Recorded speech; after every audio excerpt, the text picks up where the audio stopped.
보실 말씀 누가복음 24장 36절에서 49절의 말씀 신약성경 141페이지입니다. 이 말을 할 때 예수께서 친히 그들에게 서서 이르시되 너희에게 평강이 있을지어다 하시니 그들이 놀라고 무서워하여 그 보는 것을 영으로 생각하는지라. 예수께서 이르시되 어찌하여 두려워하며 어찌하여 마음에 의심이 일어나느냐. 내 손과 발을 보고 나인 줄 알라. 또 나를 만져보라. 영은 살과 뼈가 없으되 너희 보는 바와 같이 나는 있느니라. 이 말씀을 하시고 손과 발을 보이시나 그들이 너무 기쁨으로 아직도 믿지 못하고 놀랍게 여길 때에 이르시되 여기 무슨 먹을 것이 있느냐 하시니 이에 구운 생선 한 토막을 드리니 받으사 그 앞에서 잡수시더라.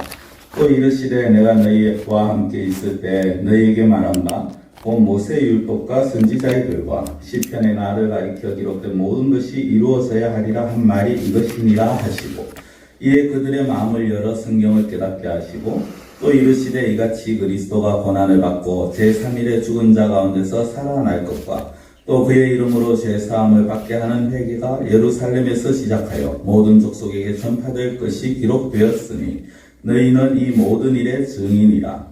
볼지어다 내가 내 아버지께서 약속하신 것을 너희에게 보내리니 너희는 위로부터 능력으로 입혀질 때까지 이 성에 머물라 하시니라. 아멘. 정말 오랜 기다림 끝에 드려지는 부활 감사 예배입니다. 잘 아시다시피 부활절은 기독교의 가장 중요한 절기 중에 하나입니다. 성탄과 부활이 없다면, 기독교에서 성탄과 부활이 없다면 마치 흔히 하는 말로 안고 빠진 단팥빵과 같다라고 할 수가 있습니다.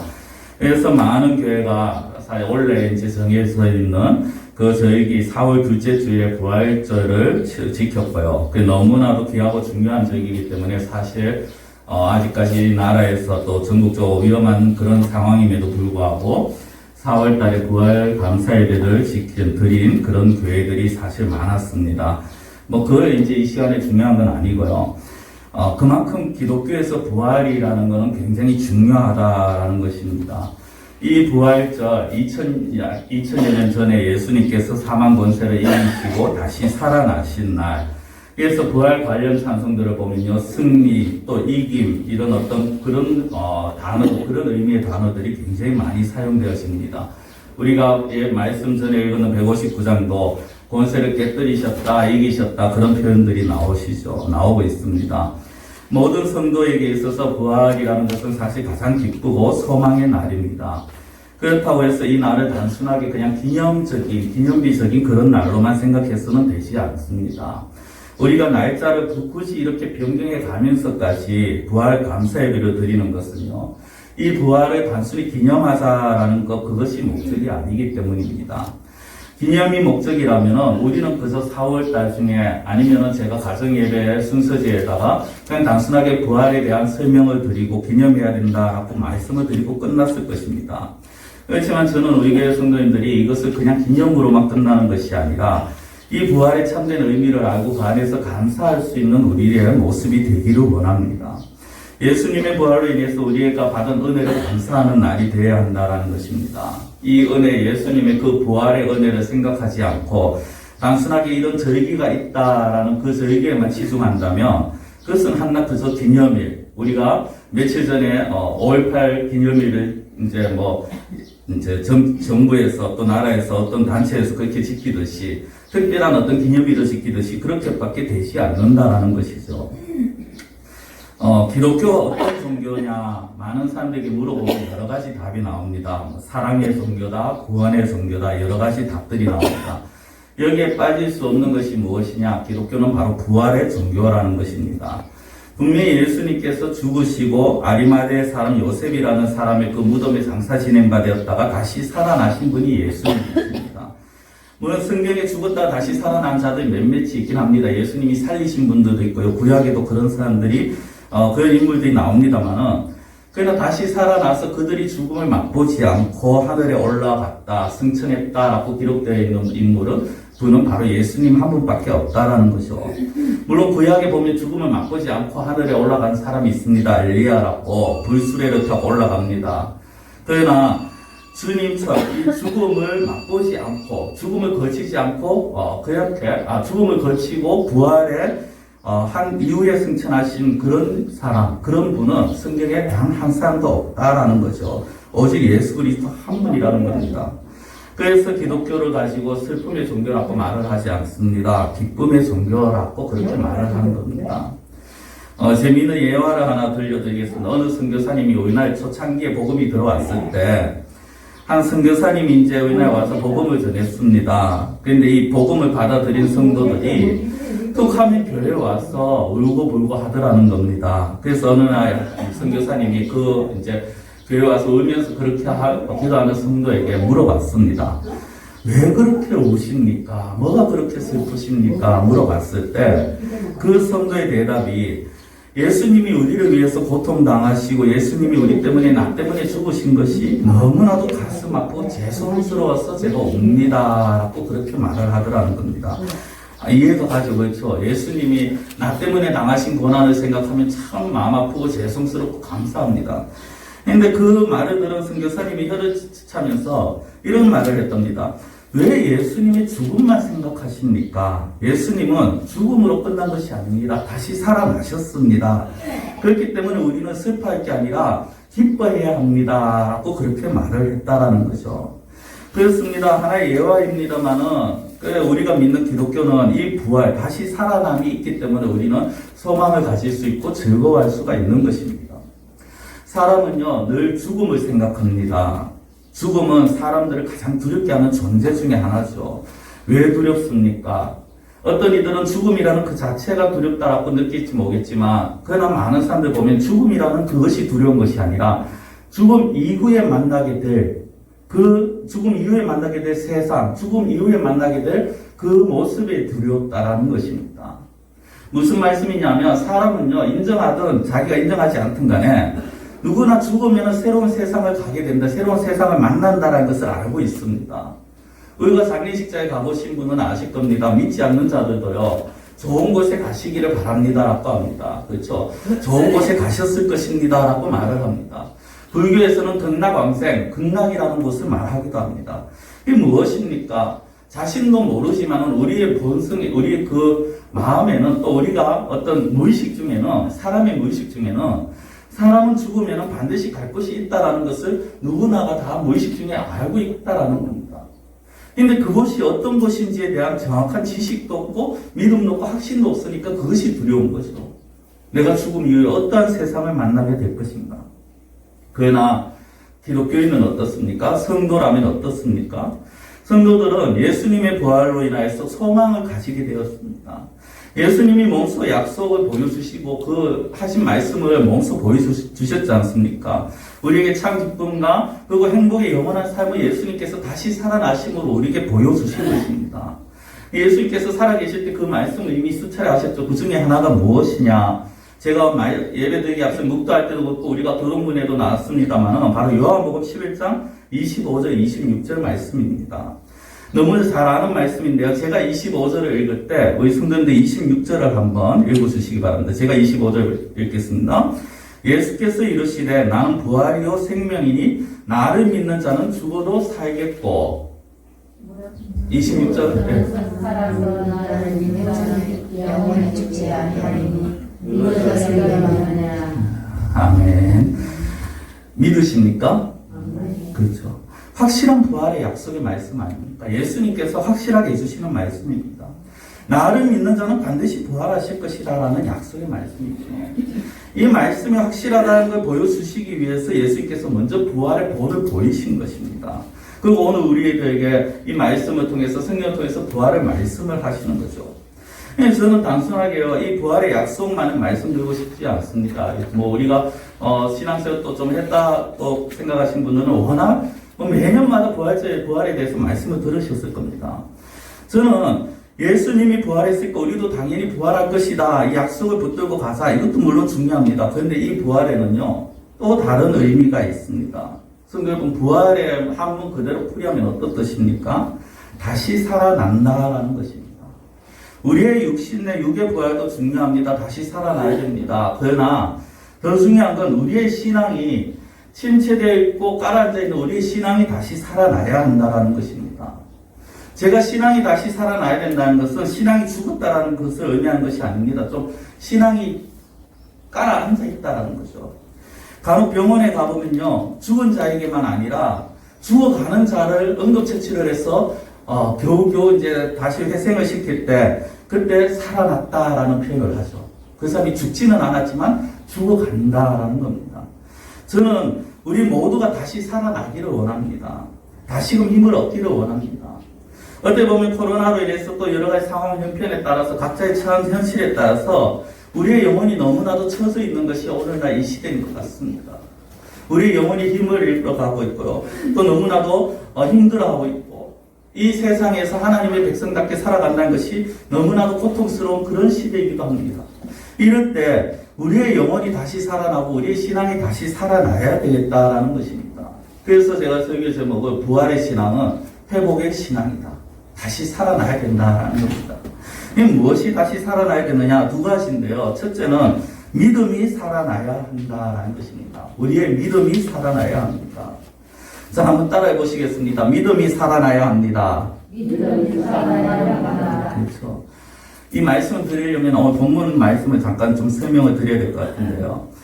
예수님께서 십자가에 달리신 후에 3일 만에 이제 다시 부활하셨습니다. 먼저 막달라 마리아 비롯해서 여인들에게 보이셨죠. 그리고 여인들이 알게 되고 그 다음 베드로가 와서 그 빈 무덤을 확인을 했습니다. 그리고 또 여러 가지 상황이 있고 그 가운데 제자 중 2명이 엠마오라는 도시로 가던 도중에 예수님을 만나게 됩니다. 물론 만났을 때는 모르지만 그 이후에 그들이 깨닫게 되어집니다. 그래서 예루살렘에 돌아와서 다른 제자들과 부활에 관한 이야기를 하고 있는 것이 바로 오늘 본문의 배경입니다. 예수님이 부활하셨다, 나타나셨다, 우리가 만났다, 여인들도 말하고 그런 어떤 상황 속에서 예수님께서 나타나십니다. 그리고 예수님께서 평안의 인사를 하십니다. 근데 그들이요, 예수님을 보고 두려워합니다. 자, 37절, 38절 제가 한번 읽어드리겠습니다. 그들이 놀라고 무서워하여 그 보는 것을 영으로 생각하는지라. 예수께서 이르시되 어찌하여 두려워하며 어찌하여 마음에 의심이 일어나느냐. 이들이 예수님이 어찌하여 마음에 의심이 일어나느냐. 이들이 의심하고 있다는 거예요. 무엇을 의심합니까? 분명히 여인들로부터 말을 들었을 겁니다. 빈 무덤을 본 베드로의 말도 들었을 것입니다. 그리고 지금 엠마오 가는 길 가운데 예수님을 만나서 돌아온 제자들의 말도 지금 듣고 있는 와중에도 불구하고 그 예수님의 부활을 믿지 못했다라는 겁니다. 여기에 제가 보면은 앞서 37절 보면요. 제자들이 그들이 놀라고 무서워한다라고 합니다. 놀라고 무서워한다. 자기 앞에 있는 존재가 육체로 보이지 않는 것입니다. 자, 화면에 바로 앞에 37절을 한번 떼어주십시오. 37절 보면요. 그 보는 것을 뭐라고 생각합니까? 영으로 생각하는지라고 합니다. 영. 여기에 영이라고 나오시면요. 쉽게 얘기하면 유령입니다. 유령. 귀신. 우리로 말하면. 그러니까 자기도 눈앞에 보이는 게 예수님이 아니라 예수님의 그 영혼, 귀신이라고 지금 생각을 하고 있다는 거죠. 그러니까 두려울 수밖에 없는 겁니다. 왜냐하면 자기도 눈앞에서 예수님이 십자가에 못 박히시고 죽으신 걸 봤습니다. 죽으신 걸 봤습니다. 그리고 무덤에 묻히는 것도 보고 들었습니다. 그런데 갑자기 자기들 앞에 떡하게 예수님께서 나타나시니까 안 무서울 자가 누가 있겠냐는 거죠. 사람이라면 당연히 놀랄 겁니다. 무서운 것이 당연하겠죠. 이런 상황에서 참 보통 평상시에 예수님 같으면 아유 괜찮아 하면서 좀 다독여 주실 건데, 근데 오늘 본문의 이 어투는요, 그런 다독여 주시는 게, 위로해 주시는 게 아닙니다. 평안하게 해주시는 게 아니라, 그 답답한 놈들아 하는 그런 마음입니다. 꾸중입니다. 꾸중. 예수님은 38절 보면 이들이 의심을 한다고 합니다. 무엇을 의심합니까? 방금 말씀드린 것처럼 자기 앞에 나타나신 분이 예수님이 아니라는 거죠. 부활하신 예수님이 아니라 유령이라는 겁니다. 왜 이런 의심이 듭니까? 물론 그들의 어떤 상식선에서 또 어떤 일반인들의 상식선에서 우리가 볼 수 있는 것이 무엇입니까? 죽었다가 다시 살아난다는 것이 믿기지 않는 겁니다. 간혹 안 믿는 자들이 그런 말 하지 않습니까? 어떻게 사람이 죽었다가 다시 살아나느냐. 그러나 이미 그들은요, 예수님께서 부활하신 것에 대해서 죽은 자를 살리신 그 사건을 사실 2차례나 경험을 한 제자들입니다. 그리고 예수님의 말씀을 수차례 들었습니다. 그럼에도 불구하고 의심을 합니다. 그러면 이 의심이 어디서 온 것입니까? 말씀에 대한 믿음이 없다는 겁니다. 예수님께서 내가 다시 살아날 것이다 수차례 말씀하셨지만 그 말씀을 귀담아 듣지 않았다라는 겁니다. 성도 여러분, 말씀을 마음에 품지 아니하고 말씀에 귀담아 듣지 아니하고 말씀에 집중하지 않는 자들은요 믿음이 생기지 않습니다. 자, 로마서 10장 17절 말씀입니다. 그러므로 믿음은 들음에서 나며 들음은 그리스도의 말씀으로 말미암았느니라. 무엇입니까? 말씀을 들어야 된다. 말씀을 들어야 그 말씀이 믿음이 되어지는 것입니다. 이 듣는다는 건요 단순하게 자리에 앉아서 그냥 귀에 육신의 귀로 듣는다는 것을 말하는 것이 아닙니다. 말씀을 마음에 새기고 그 말씀을 붙든다라는 것입니다. 제자들은 3년을 예수님과 같이 다녔지만 말씀을 귀담아 듣지 않았습니다. 아무리 예수님과 오랜 시간 다니면 무엇합니까? 말씀을 붙들지 아니하고 말씀을 믿지 아니하니까 부활하신 예수님, 말씀대로 부활하신 예수님이 다시 나타나셨지만 두려움과 의심이 생길 수밖에 없는 것입니다. 여러분, 이것은요 우리도 마찬가지입니다. 제가 눈을 말씀드리고 듣기 불편하신 분들이 계실 수도 있지만 그렇다고 해서 제가 거짓을 말씀드릴 수는 없습니다. 그렇죠? 예수님을 구세주로 영접하는 자들은 구원을 얻습니다. 내가 구원 얻었다 못 얻었다 확실한 건요 내가 내 입으로 정말 진실되게 예수님이 나의 구세주가 되십니다라고 고백할 수 있느냐 하는 것입니다. 고백하는 자들은 구원함을 얻습니다. 하나님의 백성이 됩니다. 그리고 천국이 우리 것이 됩니다. 그러나 구원을 얻었다고 해서 그 믿음이 저절로 자라나지는 않습니다. 교회를 다닌다고 해서 그 믿음이 그냥 쑥쑥 자라나는 것이 아니라는 겁니다. 어떻게 해야 됩니까? 말씀을 붙들어야 되는 것입니다. 말씀을 붙들고 말씀을 믿는 자들은요 그 말씀을 위해서 믿음이 자라나게 되어 있습니다. 죄송한 표현입니다만 연세가 드시고 교회 다니시니까 뭐가 뭔지 모르겠다 하신 분들 제가 간혹 이제 듣습니다. 들어도 금방 잊어버리는 것처럼 느껴집니다. 그렇죠? 그런 분들에게 위로가 되는 말씀을 예를 하나 드릴까요? 콩나물을 키워보셨습니까? 콩나물 시루에. 콩나물 시루에 콩나물을 키우면은, 시루에 물을 부으면은 그 물이 밑으로 다 빠져나가는 것 같습니다. 그렇죠? 그런데 어느 순간에 보면 그 콩나물이 자라고 있다는 겁니다. 물은 다 빠져나가는 것 같지만 자라고 있는 콩나물. 저는 믿음이 그렇다고 봅니다. 믿음은요, 콩나물과 같고, 콩과 같고, 말씀은 물과 같습니다. 당장 들을 때는 거의 잘 모르는 것 같고 기억이 잘 안 날 수 있습니다. 그렇지만 그렇다고 해서 포기하는 것이 아니라 말씀을 가까이 하는 사이일수록 마치 보기에는 콩나물 시루에 물이 술술 빠지는 것 같지만 콩나물이 자라듯이 그 믿음이 자라게 되어 있다는 것입니다. 성도 여러분, 우리의 믿음이 자라야 됩니다. 우리의 믿음이 살아나야 합니다. 경제가 힘들다, 상황이 힘들다, 교회가 예배조차 드리기 힘든 그런 상황이다. 제가 어제 시청에서 전화를 한 통 받았습니다. 뜨끔했습니다. 하도 전화가 많이 와서 이제 보면은 이게 시청이다 하는 걸 알아요. 뭐 때문이다 하는 것도 압니다. 얘는 다름 아니, 역시나 예배를 드리십니까? 하는 문제입니다. 그게, 드린다고 했습니다. 그러니까 이제, 앞서 제 찬양들 이전에도 말씀드렸습니다만은, 지금 나타나고 있는 확진자들이 교회 소속인데, 특별히 목사님 교회 이 체열 확인 잘 해주시고, 소독 잘 해주시고, 생활방역 좀 꼭 부탁드립니다. 그런 말씀을 하시더라고요. 우리는 그렇게 당연하게 한다고 지키고 있다고 말씀을 드렸습니다만, 처음에 전화가 왔을 때는 한편 불안했습니다. 또 드리지 말라는 거 아닌가? 찾아오겠다는 거 아닌가? 하는 그런 생각도 순간 들었습니다. 어떻게 보면 예배조차 온전히 드리기 힘든 그런 상황이 되어 가기도 합니다.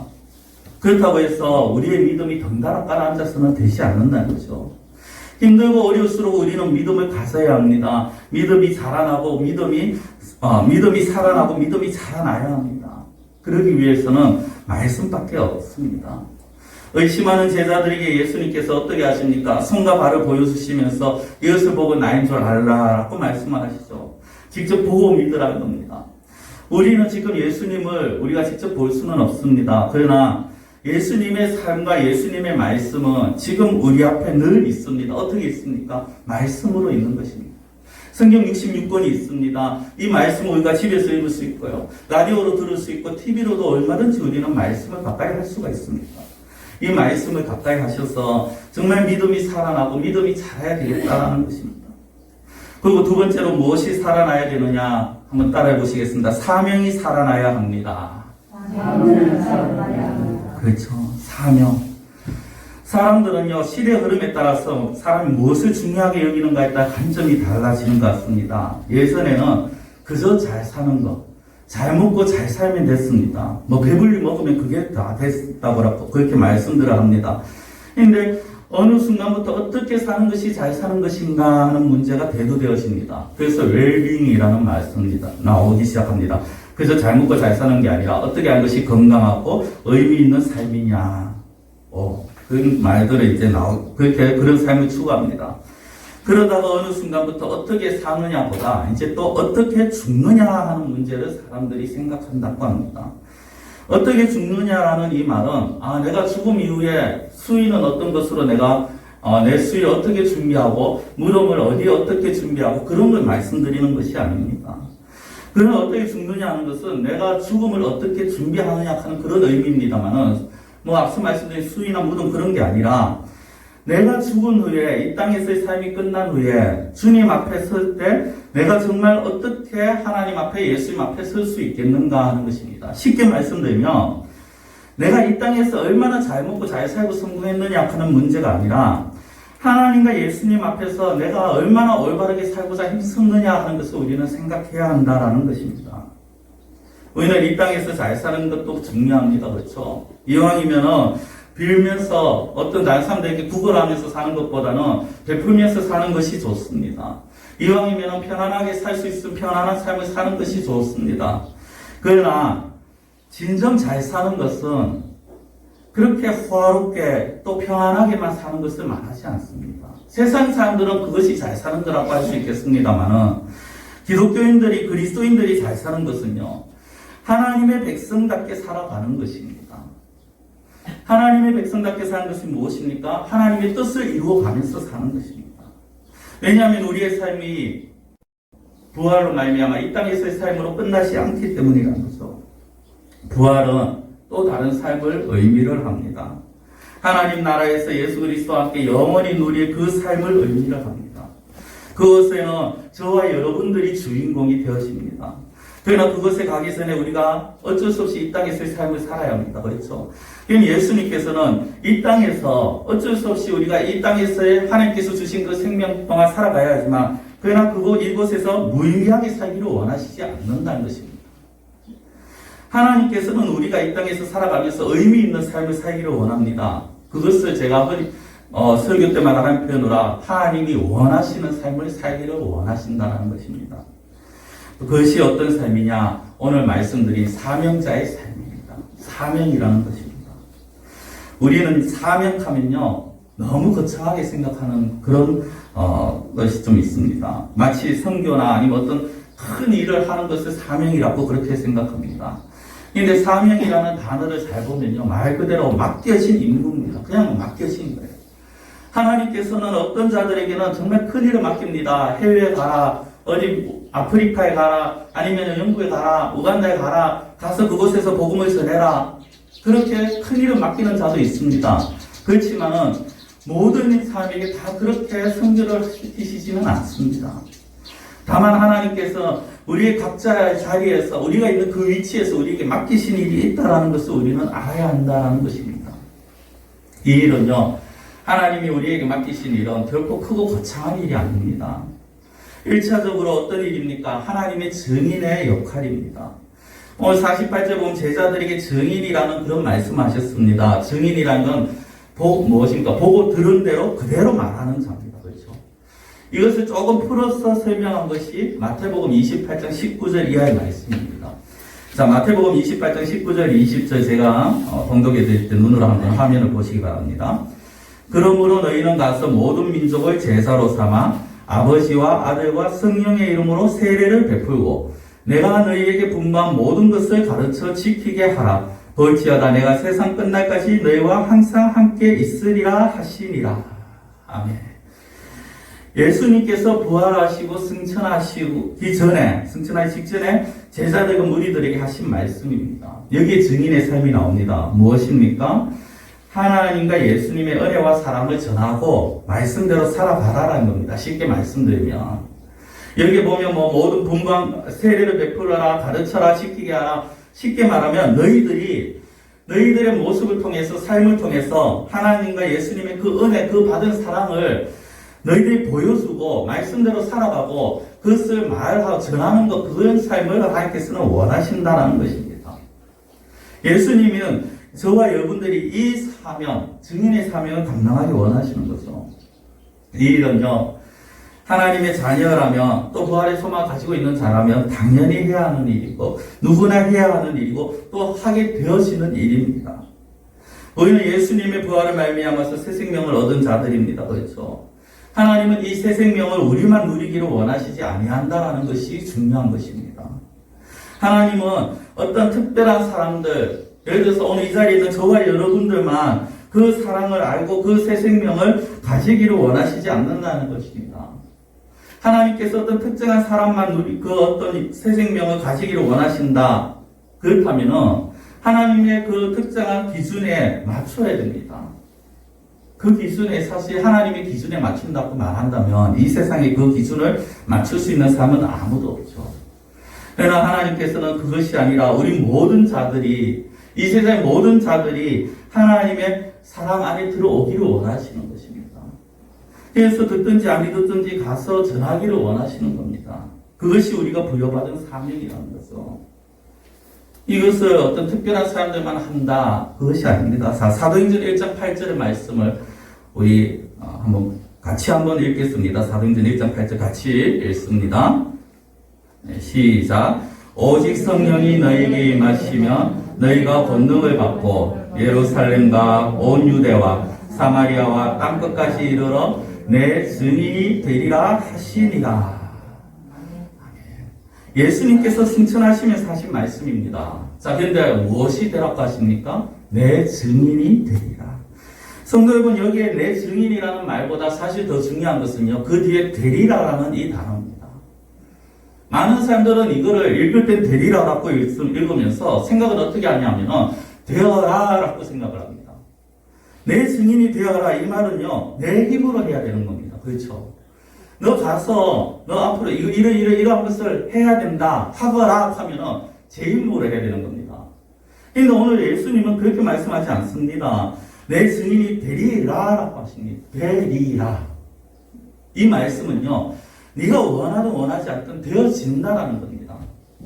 우리가 하나님의 백성이 되어지고 우리가 정말 성령을 받고 우리가 하나님의 자녀가 되어지는 그 순간에 우리는 무엇이 되었느냐? 하나님의 증인이 되었다라는 것입니다. 이미 되어진 것입니다. 그래서 우리가 정말 오늘 말씀, 이 사도행전 1장 8절 말씀처럼 우리 자신이 내 힘으로 하려고 하는 것이 아니라 하나님께서 우리를 어느 순간부터 증인의 삶을 살게 하셨다는 거예요. 내 힘으로 하려고 하면 너무 힘이 듭니다. 그렇죠? 우리가 신앙의 삶을 살면서 내 힘으로 하려고 하면요, 너무나도 힘들고 너무 어렵습니다. 그런데 오늘 사도행전 1장 8절은 무엇입니까? 네가 억지로 하려고 할 필요 없어. 너는 그냥 되어졌어 라고 말씀을 하는 겁니다. 증인의 삶을 산 인물을 제가 한번 말씀을 드려볼까요? 성경에서 대표적인 인물이 바로 사도 바울입니다. 사도 바울 처음부터 예수님을 그렇게 열심으로 믿는 자가 아니었습니다. 예수님을 박해하는 자였고, 예수님을 미워하는 자였고, 예수 믿는 자를 잡으러 다니는 그런 자였습니다. 그런데 그런 그가 예수님을 믿고 나면 그 삶이 완전히 바뀌어집니다. 예수를 비방하던 그 입이요, 예수를 전하는 입이 되어집니다. 예수 믿는 자를 박해하던 몸이 예수님 때문에 고문을 당하는 몸이 되어집니다. 믿는 자를 넣으려고 했던 그 감옥에 자신이 들어가는 그런 신세가 되었습니다.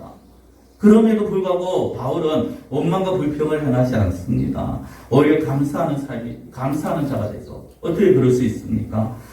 자신의 삶이 완전히 바뀌었기 때문입니다. 삶의 기준이 바뀌었기 때문입니다. 예전에는 하나님의 말씀을 자기가 지켜야 된다라고 생각을 했고, 어떻게 하면은 정말 이렇게 저렇게 지킬까, 율법을 어찌 지킬까라고 생각했지만, 이제는 예수님이 무엇을 원하시는가, 예수님이 무엇을 바라시는가, 내가 어떻게 하는 것을 예수님께서 원하실까라는 것에 초점이 맞춰진 것입니다. 그러다 보니까 예수님 중심으로 사는 삶이 된 거죠. 말로만이 아니라 그의 삶이 증인의 삶이 되어진 것입니다. 자, 성경의 인물이 이렇다면 실제 성경에 왜 우리나라와 관련이 된 인물도 한번 제가 생각을 좀 말씀을 드려보겠습니다. 우리나라에 처음부터 우리나라가 말씀이 쓴 건 아니지 않습니까? 우리나라에 복음을 전한 선교사님들이 계십니다. 그렇죠? 한번 좀 들어보셨을 아펜젤러나 언더우드 같은 선교사님들이 한 130여 년 이전에 이제 우리나라에 처음 발을 디디시면서 복음을 전하셨습니다. 그 중에 한국에 들어온 최초의 선교사라고 알려진 토마스라는 선교사님이 계십니다. 이 토마스 선교사님이 배를 타고 오시는데 이제 배가 대동강을 통해서 그렇게 쭉 들어와서 대동강변에 배를 정착을 시킵니다. 그리고 그 토마스 선교사가 배에서 내리자마자 그곳에 있던 군인들의 창과 칼에 그의 목숨을 잃게 되어집니다. 그런데 그 목숨을 잃기 직전에 이 토마스 선교사님이 이걸 누구라도 보고 알았으면 좋겠다라고 말하면서 번역한 성경을 그냥 강에 또 강가로 던집니다. 그리고 자기가 또 직접 박충권이라는 자에게는 직접 그 성경을 전해주기도 합니다. 자기의 목을 치는 자에게. 그런데 그 책을 받는 그 당시 그 책을 주었는 자들이 어떤 자들은 벽에 도배를 하기도 하고 불쏘시개로 쓰기도 했습니다만은 그런 것들을 통해서 복음의 길에 들어서게 되고요. 그 토마스 선교사를 칼로 벤 그 박충권이라는 자, 직접 성경을 받았는 그 자가 나중에 누가 되는 어떤 인물이 되느냐? 평양교회 장로님이 되었습니다. 그렇다면은 이 토마스 선교사나 하면 앞서 말씀드린 아펜젤러, 언더우드 이런 선교사님들이 왜 이역 만리에 아무도 아는 사람 없는 그런 곳에 와서 자기 청춘을 다 바치고 목숨을 바칠까요? 그 중에 보면은 20대 초반에 와서 몇 년 살지도 못하고 흉터병으로 죽는 자들도 있었습니다. 왜 그랬을까요? 이들은 다른 것이 없었습니다. 하나님이 무엇을 원하시는가를 생각했습니다. 자신이 받은 은혜와 자신이 받은 생각을 생각할 때마다, 사랑을 생각할 때마다 내가 어떻게 하면 내가 받은 이 은혜, 이 사랑을 갚을 수 있을까 늘 고민을 했습니다. 그래서 내린 결론이 뭐냐? 하나님이 원하시는 것을 하고 싶다. 그것이 이들에게 있어서는 선교라는 사역으로, 사명으로 주어졌는 것입니다. 그렇다고 해서 우리가 모두 바울이나 선교사님들처럼 목숨을 걸고 복음을 전하러 선교도 합시다. 그 말씀을 드리는 게 아닙니다. 이들은 이들 나름대로 받은 사명이 있습니다. 우리도 우리에게 주신 사명이 있다는 겁니다. 우리가 받은 은혜를 생각해 보십시오. 우리가 받은 사랑을 생각해 보십시오. 우리가 정말 어떻게 보면은 한이 없으신 그 하나님의 사랑으로 말미암아 예수님께서 이 땅에 오셨지 않습니까? 그리고 예수님의 그 대속의 은혜로 말미암아 모든 사람들이 저와 여러분들이 죄사함을 받았습니다. 더 나아가서 예수님께서 다시 살아나심으로 인해서 우리가 새 생명을 얻었습니다. 이제 우리가 새 생명을 얻어서 우리의 영혼이 다시 살아났다면 우리의 사명도 다시 살아나야 한다는 겁니다. 아니 살아나게 되어 있다는 것입니다. 무슨 말씀이냐? 내가 받은 은혜를 생각하면 우리가 어떤 마음이 듭니까? 우리가 사람과 사람과의 관계에서도요. 내가 어떤 사람에게 큰 은혜를 입었으면 내가 정말 저 사람에게 은혜를 보답해야지라는 생각이 듭니다. 그렇죠? 그런데 하나님의 은혜와 하나님의 사랑이 크다고 말로는 하는데 정말 그 은혜에 대해서 우리가 어떤 마음을 가지고 살아가고 있느냐는 것입니다. 하나님은 우리에게 어려운 것을 원하시지 않습니다. 우리가 가서 선교하기를 원하시지 않습니다. 다만 하나님의 말씀대로 살아가기를 원하시고 증인의 삶을 살기를 원하시는 것입니다. 변화된 삶을 살아가기를 원하시는 것입니다. 왜 복음을 전하는 것이 주소가 되어지고 왜 하나님의 말씀을 따라 살아가는 것이 부담이 되어질까요? 혹시 내가 증인의 삶을 살아가야 한다는 것, 그것이 우리가 너무 부담되지는 않습니까? 내 삶이 바뀌어야 된다는 게 너무 부담스럽지 않습니까? 왜 그럴까요? 이유는 간단합니다. 우리가 부활의 신앙을 잃어버렸기 때문이에요. 예수님으로 말미암아서 내가 죽음에서 다시 살아난 자가 되었다라는 그 사실을 잊어버렸기 때문에, 그리고 그 사실을 머리로는 알고 있는데 우리의 마음에 그 어떤 감동이 없어졌기 때문에, 사라지고 있기 때문에 우리의 사명의식이 점점 약해지고 희미해져 가고 있다는 것입니다. 사람들이 부활의 신앙을 말합니다. 그렇죠? 부활의 신앙은 다른 건 아닙니다. 부활의 신앙은 우리도 먼 훗날 우리도 이 땅에서 죽겠지만 하나님 나라에서 살 것이다. 이것을 말하는 것이 아닙니다. 그 정도의 단순한 수준이 아니라는 거예요. 부활의 신앙이라는 것은 하나님께서 우리를 위해 독생자를 보내주셨다라는 것, 그리고 그 독생자 대신 예수님께서 우리를 위해 죽으셨고, 그리고 죽은 가운데 다시 부활하셨고, 그 부활이 우리에게 동일하게 이루어진다라는 것을 믿는 신앙입니다. 이 사실이 믿어진다면요, 그리고 이 모든 일을 계획하신 하나님의 계획하심을 우리가 믿는다면 우리가 이 땅에서 함부로 마음대로 살아갈 수는 없다는 거죠. 늘 어떤 마음을 가지게 되어질까요? 내가 어떻게 하는 것이 나에게 베푸신 하나님의 사랑을 내가 보답하는 일일까? 내가 어떻게 하나님께 감사할 수 있을까? 나의 말 한마디, 나의 어떤 행동 하나를 통해서 어떻게 하면 그 하나님의 은혜를 갚을 수 있을까? 이런 생각을 할 수밖에 없다는 것입니다.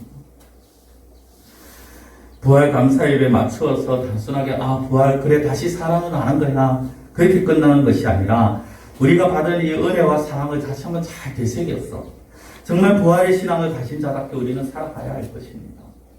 말씀을 맺겠습니다. 사랑하는 성도 여러분, 간곡하게 부탁드립니다. 우리는 잊지 말아야 합니다. 하나님께서 우리에게 베푸신 일들을 잊지 말아야 합니다. 이것들을 잊어버리거나 우리 마음속에서 희미해서 간다면 희미해서 갈수록 우리의 신앙 역시 점점 시들어갈 수밖에 없습니다. 죽어가는 것입니다. 그러나 우리가 부활의 신앙을 굳게 붙들고 살아간다면요, 우리의 믿음이 다시 살아날 것입니다. 자라날 것입니다. 그리고 우리가 굳이 다른 사람에게 가서 일일이 복음을 전하지 않는다 해도 우리의 모습, 우리의 삶으로 증인의 삶을 살아갈 수 있게 되어질 것이고 사명이 우리 가운데 살아날 것입니다. 가장 기본이 중요하다고 말들을 하죠. 기본을 놓치면 모든 것을 놓칩니다. 내가 믿음을 자라게 하려고 해서 믿음이 자라나는 것이 아닙니다. 사명자의 삶을 살려고 한다고 해서 살아나지 않습니다. 그러나 앞서 말씀드린 부활신앙, 이 부활의 신앙을 붙들고 살아간다면 어느 순간 우리는 믿음이 굳건하게 살아날 것이고 자라날 것이고 또 우리는 증인의 삶, 하나님이 원하시는 사명자의 삶을 살게 될 것입니다. 기도드리겠습니다. 사랑의 하나님 아버지, 우리가 살아가면서 예수 그리스도의 부활로 말미암아 우리가 다시 이 땅에서의 삶이 끝이 아니요 영원한 생명, 천국에서의 그 삶을 약속을 받았음을 저희들이 믿습니다.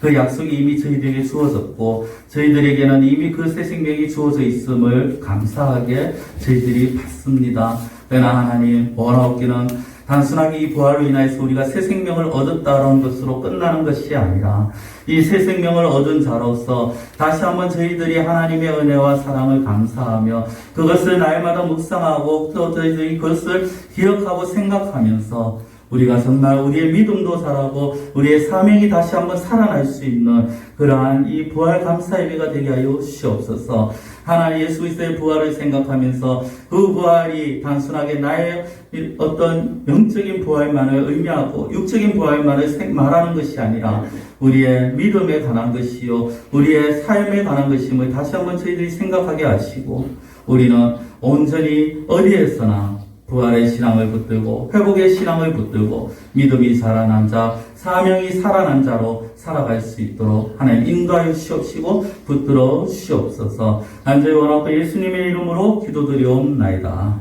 아멘.